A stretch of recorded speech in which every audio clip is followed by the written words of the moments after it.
Buenas tardes por Cuba, por Estados Unidos, buenas noches por Europa. Es un día triste para Cuba, seguramente ya todos están informados, la mayor parte de lo que está sucediendo en Matanzas. Nosotros quisiéramos ante todo lanzar a quienes nos vean ahora y nos verán después nuestras condolencias, nuestro pesar por nuestros 17 bomberos que ahora mismo están desaparecidos en la ciudad de Matanzas, en la base de supertanqueros, un observatorio de combustible, y a los 67 heridos que hoy están luchando por preservar su vida. Yo creo que no me encuentro feliz ni me encuentro satisfecho por decir la frase que voy a decir ahora, pero creo que lo hemos dicho, te lo dije, te lo dijimos. O sea, nosotros hace, sobre todo 2 años, hace muchos años que estamos, sobre todo en Facebook, escribiendo cosas y demás, pero insistentemente hace 2 años, cuando empezó la pandemia, hemos alertado de todo lo que ha pasado en Cuba, y los que nos han seguido desde el inicio lo saben que nada de lo que hemos dicho ha faltado de suceder. Y todavía falta lo peor. Ahora mismo un colega en un grupo me preguntaba: Herle, ¿cuánto tú crees que le quede a esto? Y yo, con el pesar más grande del mundo, le dije: esto no se cae todavía, eso no se cae. O sea, falta aún lo peor. Y también hablando con otros colegas, como hemos dicho otras veces, allá hay personas que no tienen a dónde ir, hay personas que saben que no se pueden meter en ningún lado y por su edad no se van a ir hacia ningún lado, van a morir con pie en tierra, al costo que sea necesario, al costo de quitar vidas humanas, al costo de disparar, al costo de matar cubanos, al costo de meter en la cárcel a miles de cubanos. O sea, nosotros, yo creo que estamos en Cuba viviendo el Chernobyl cubano. Y en esto tampoco nos hemos equivocado. Nosotros alertamos ya hace tiempo de que el derrumbe cubano era idéntico, y lo demostraba hace unos días, al derrumbe de la URSS. Lo que representó Chernobyl en el 1986 está representando los últimos 2 años para nuestro país. Y cada vez más se hace más reciente, más frecuente, eh, la confabulación de diferentes factores que van a llevar al traste con ese sistema. Nosotros estamos asistiendo, quizás muy pasivamente, a la destrucción de un sistema, a la caída de un sistema, de un capricho, a la caída de una ideología en las Antillas. Y estos son los momentos quizás más difíciles y más preocupantes, porque un tigre enjaulado se come a su domador. Por lo tanto, repito, yo creo que faltan los peores momentos todavía de la historia y las peores páginas de nuestra nación. Nos puede salvar la conciencia humana, nos puede salvar la responsabilidad, el patriotismo de esas mismas personas, nos puede salvar quizás que el Papa Francisco haga una llamada. Mira, ahora hay que encomendarse a todos los dioses y a todos los santos. Hay que rezar, hay que mirar al cielo, el que crea y el que no crea, y decirle: por favor, Papa Francisco, llame a Raúl, a ese que usted dice que tiene relaciones de humanismo con él. Llama a sus hijos, llama a sus nietos. Y por la parte de los cubanos, yo diría: miren, ya con esas personas de 90, 91 años no hay nada que hablar. Donde quiera que ustedes se encuentren un nieto de Fidel, un hijo de Fidel, un hijo, un nieto de Raúl, donde quiera que ustedes se encuentren una persona que esté cerca, hijo de un ministro, sobrino de un ministro, donde quiera que usted sepa que vive, que está en Italia, en España, en Estados Unidos o en Cuba, tiren una carta por abajo de la puerta, dígaselo si usted es amigo de él, mándele un video de nosotros, mándele un video de la gente buena y díganle abajo, póngale: por favor, habla con tu familia, habla con tu papá, habla con tu tío, habla con tu abuelo. ¿Hasta dónde piensan llevar al pueblo cubano por un capricho? Vale más el capricho de 2 o 3 personas que la paz y la soberanía de un pueblo, sea alimentaria, sea económica, sea social, sea política. O sea, ahí es donde nosotros tenemos que tocar ahora el corazón. Yo creo que en estos momentos ni a Raúl, ni a Ramiro, ni a Machado, ninguno de ellos les importa el futuro de Cuba, porque de todas maneras el futuro de Cuba ellos no lo van a vivir. Pero los otros, pudiera ser que, sabiendo que se les va a poner muy dura la cosa y que dónde podrían ir a escaparse si eso termina mal, pues quizás ellos sí puedan hacer conciencia en su familia. Ahora, hablando, vamos a hacer un paréntesis, como siempre, antes de empezar en el tema de educación que corresponde hoy, porque vamos a hablar de matanza y vamos a hablar de lo que está sucediendo en los últimos días en Cuba, porque cómo no hablar de eso si es una detrás de la otra. También le dieron candela a un restaurante en Holguín y ya las autoridades cubanas aceptaron que fue un sabotaje, entonces no podemos callar ante eso.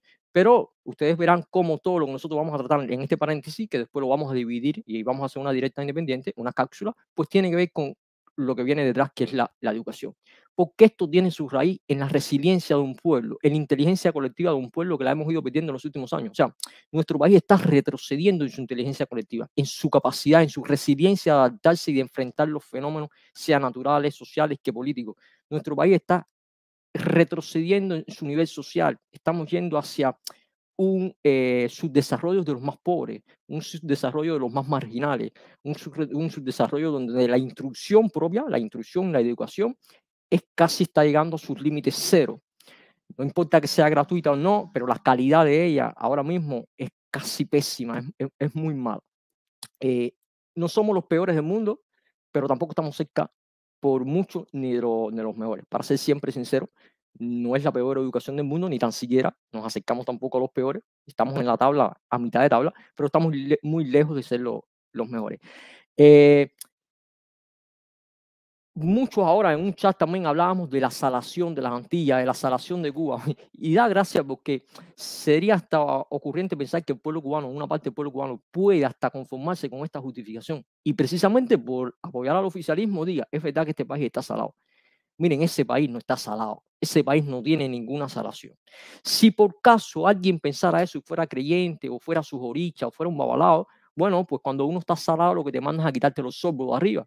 Y yo creo que para quitarse los sorbos, bueno, si nosotros analizamos que a raíz de que Díaz-Canel llegó de presidente, se derrumbó el avión que se nos cayó en el aeropuerto.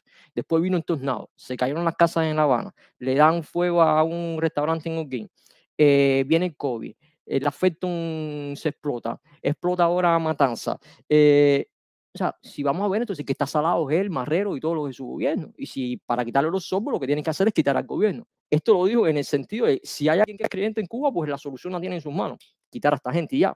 Pero ese no es el problema de Cuba. Cuba no está salada. Yo les puedo demostrar a ustedes que suceden 1000 veces más calamidades y eventos naturales y eventos económicos en países europeos, en los mismos de los Estados Unidos, que en cualquier otro país del mundo. Lo que está pasando con Cuba se puede dividir en dos ramas.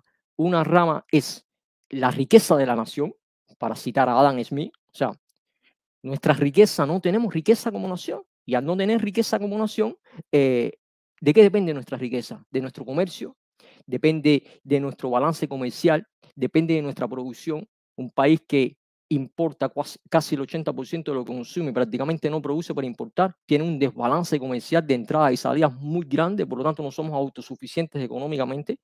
Si no tenemos riqueza no podemos tener crédito prácticamente, porque además no somos buenos administradores, y entonces ahí tenemos un gran problema, que nuestro país no posee riqueza. La riqueza de la nación cubana es muy pobre porque nosotros no hemos sido capaces de generar riqueza. Y podemos generarla, pero hace falta algunas cosas para generar riqueza, y lo primero es que dejen que los de adentro produzcan esa riqueza y puedan comercializar. Para que Cuba pueda cambiar, una de las cosas que tiene que pasar es que se balanceen entradas y salidas y que se importe mucho más de lo que se exporte mucho más de lo que se importe. Y eso se puede lograr. Pero hace falta mucha inteligencia colectiva, hace falta mucha instrucción, mucha educación, mucho know-how, mucha tecnología y mucha divisa dentro del país. Si todos esos muchos no se dan juntos todos, pues no salimos nunca de la miseria. Siempre estaremos de una crisis en otra. Esto por una parte, la riqueza de la nación. Por la otra parte, el capital humano de la nación. O sea, la salación que llama el presidente no es tal salación. Es que no tenemos riqueza y que no tenemos capital humano. Recordemos que en los últimos años Cuba ha perdido mucha de su mano de obra calificada. Los de cerebros del país, muchos se han ido. ¿Quiénes están dirigiendo hoy en Cuba en todos los sectores? Las personas confiables. Pero cuando usted va a ver los méritos de esas personas confiables, prácticamente hay muchos mediocres en todos lados. Y mediocre no es una ofensa. Mediocre es que tú no eres de los altos. Tú estás en la mediocre significa que estás en la parte media. Pero es que los inteligentes, los capaces, los que más estudiaron, los que más se esforzaron, prácticamente muchos de esos salieron de ese país. Para no hablar de la parte étnica, que hace poco estuve hablando con una colega que ella también es negra y le vamos a dedicar un tema a la parte de étnica en Cuba. ¿Quiénes han sido los que más posibilidades han tenido en Cuba de salir? Pues los blancos, por razones que ahora no vamos a tratar, razones históricas, razones de recursos. Y nuestro país se está quedando con una tasa de marginalidad muy alta. con un nivel de instrucción muy bajo, porque incluso los negros, está ya demostrado y aceptado por ellos, que solo el 4% de los negros llega a las universidades cubanas.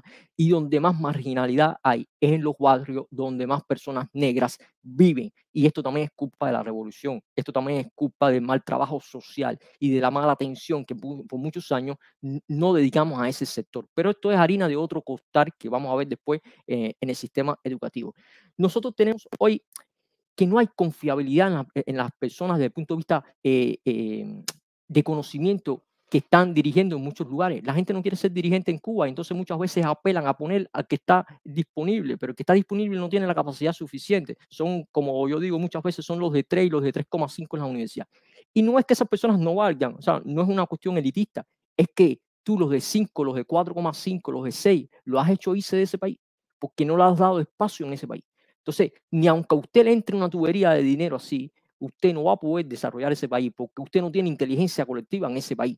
Usted lo que está es generando una mediocridad colectiva, una falta de conocimiento colectivo que no puede darle alcance a, a los avances que existen en el mundo y a tu alrededor. Esto porque de frente a cuando ellos dicen estamos salados, el salado pudiera cambiarse en pocos años en Cuba. Mire, el mismo incendio se pudiera apagar. ¿Por qué Cuba no tiene Canadiar? Los aviones que sirven. Nosotros estamos rodeados de agua. Hace una semana aquí, hace 15 días aquí hubo un gran incendio en los bosques cercanos a nosotros. En 3 días lo apagaron, pero era continuamente los Canadian pasando para apagar. ¿Por qué no tenemos Canadian? Porque no tenemos dinero para comprar los Canadian. ¿Por qué no pedimos los Canadian? Ahora ojalá espero que Estados Unidos se ha brindado para ayudar a Cuba, espero que Cuba también acepte la ayuda a los Estados Unidos, pero si nosotros tuviéramos dinero, nosotros tendríamos que saber que hay un riesgo de que un tanque coja candela, de que un tanque por un rayo sea impactado, si es bien que no debiera suceder, porque ya hoy estudiamos, fuimos rápidamente a leer algunas cosas y vimos que no debiera suceder lo que sucedió en Matanzas, porque si el tanque es bien construido y el sistema de pararrayo en esa instalación servía, pues la descarga eléctrica tenía que descargar al suelo y el tanque no debía haber explotado. ¿Qué es lo que pasa? Que sea ahí, por ejemplo, yo cité aquí, avión, el avión, ¿qué sucedió cuando se derrumbó el avión? Una mala contratación. ¿Por qué una mala contratación? Porque Cuba no tiene dinero para contratar aerolíneas y a quién fue a coger a una aerolínea de 2 kilos en México que prácticamente estaba en la quiebra, usaba aviones que según sus pilotos no tenían buen mantenimiento y estaban en malas condiciones técnicas. Por lo tanto, no es una salación que el avión se haya caído, es una mala contratación, es problema de la riqueza de la nación y es problema de nuestro capital humano, de malos ministros, de malos viceministros, de malos contratistas, de corruptos y de gente que prefiere firmar un contrato de una licitación a una empresa extranjera y se mete dinero en el bolsillo. Eso es lo que está pasando en Cuba, no es un demonio divino que ha hecho una maldición sobre nuestro país. No, la maldición la tienen ellos arriba de mal gobierno, de mala capacidad y mala resiliencia de gobernar. No saben administrar, porque además no se han habituado al nuevo sistema que son las redes. No saben dirigir con las redes arriba. No saben dirigir a un pueblo que ya no vive del periódico, que ya no vive de la historia. O sea, ellos no han logrado entender y leer los nuevos tiempos. Ellos no están en sincronía con su pueblo. Ellos no entienden a su pueblo. Ellos quieren administrar y dirigir un pueblo con las mismas técnicas del 70, del 80, del 60, sin saber que están en el 2020, en el 2022. O sea, están realmente desfasados. El tornado es un evento natural, que usted sabe que si usted vive en una isla tropical del Caribe, tiene las grandes posibilidades que vengan los ciclones y los tornados. Un país inteligente, porque acá en Europa también hay fenómenos atmosféricos, un país inteligente lo que hace es meter dinero en una bolsa que se llama de protección civil para cuando sucedan estas cosas tener reservas para hacer frente a esas cuestiones. Te puede coger desprevenido uno, te puede coger desprevenido dos y que tengas que pedir un crédito, otro crédito, ok, pero no te pueden coger siempre desprotegidos con las bolsas vacías. Entonces no tenemos dinero, no tenemos riqueza porque no producimos, porque no exportamos, porque somos un país que vive en un pitirre. Eh, Felton, Felton no es maldición, Felton es mala planificación, mal mantenimiento y mentira. Porque también lo que pasa es que estamos entrando en Cuba muy peligrosamente en los últimos tiempos ya en el terreno de la especulación y dejando la racionalidad a un lado. Y ahora todo lo que sucede en Cuba se especula. ¿Pero por qué se especula? Porque no hay transparencia en la noticia, porque no hay verdad en la noticia, porque ya el pueblo sabe que le han mentido otras veces, por lo tanto, ¿por qué creerle a un mentiroso? es más fácil pensar que siempre el mentiroso te está mintiendo, por lo tanto, cada vez que sucede algo, ahora es que si fue un sabotaje, que si se lo hacen ellos mismos, que si lo están haciendo para entonces unir al pueblo en torno a un lema ideológico, mira lo que nos está pasando, y esta es la posición ahora para decir, no es un problema económico, sino es un problema de salación, es un problema que nos están saboteando. O sea, entramos entonces en todas estas especulaciones, pero Felton no tiene nada que ver con eso. Felton es que nosotros hemos hablado en otras veces sobre las cuentas TES en Cuba, la centralización de la economía cubana, y se está pagando hace años, porque en Cuba ha funcionado casi siempre como una única cuenta central en el Banco Central de Cuba. Sí, ahora empiezan a descentralizar un poco, pero las cuentas, Julito, si me está mirando, las cuentas de amortización y depreciación en las empresas no se llevaba, porque todo el dinero que entraba en una empresa se atendía desde la banca central, desde el gobierno central. Y entonces eso no se puede gobernar un país así. Cada empresa tiene que ser independiente y tiene que administrar sus recursos, sus ingresos y sus costos y gastos independientemente. Y Felton tenía que tener sus cuentas de depreciación, de amortización y de inversión.